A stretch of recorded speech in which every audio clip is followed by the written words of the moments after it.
बिस्मिल्लाहिर्रहमानिर्रहीम। अस्सलाम वालेकुम वीवर्स। अगर मेहमानों की आमद अचानक से हो जाए तो सबसे झटपट बन जाने वाली रेसिपी जो है वो चिकन कढ़ाई की है।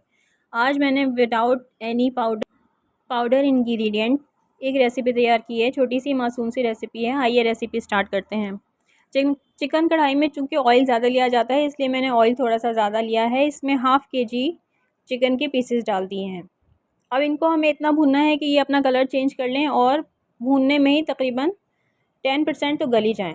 जब ये अच्छी सी भून गई हैं तो मैंने इसमें लहसुन और अदरक चॉप करके डाला है। चॉप किए हुए लहसुन अदरक का अलग ही टेस्ट आता है। इस रेसिपी में चमचा मुसलसल चलाते रहते हैं ताकि ना चिकन अच्छी तरीके से गलता जाए। लहसुन अदरक की खुशबू आने लगी है तो मैंने तकरीबन 4 बड़े साइज़ के टमाटर बीच में से हाफ़ करके उसके ऊपर ऐसे करके रख दिए हैं और ढक्कन ढक दिया है। 3 मिनट में टमाटर नरम पड़ जाएंगे और छिलका छोड़ देंगे। छिलका इस तरह से हम हटा देंगे। सारे टमाटरों का छिलका हटा के इनको इसी में ही कुचल लेना है हमें चमचे से। किसी कपगीर की मदद से आप इन टमाटरों को कुचलते हुए चमचा चलाते जाएं मुसलसल ताकि टमाटर यकजान हो जाएं।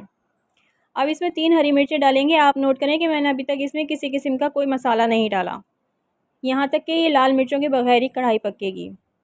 हस्बे ज़ायका नमक डाल दें। आधा कप दही डाल दें फेंट के। और इसमें मैंने आधा चम्मच काली मिर्च या अपने टेस्ट के हिसाब से कुटी हुई काली मिर्च जो मैंने उसी वक्त ताज़ा कुटी थी वो डाली है। बस ये इतने कम मसालों के साथ बेहतरीन से कढ़ाई पक के तैयार होने वाली है।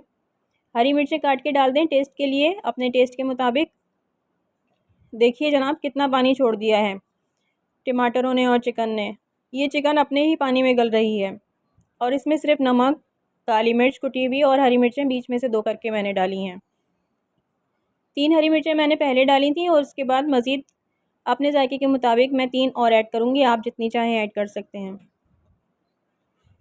तकरीबन 15 मिनट में चिकन गल गई है और तेल ऊपर आ गया है। अब मैंने इसमें मज़ीद 3 हरी मिर्चें ऐड कर दी हैं और थोड़ा सा हरा धनिया डाल दिया है।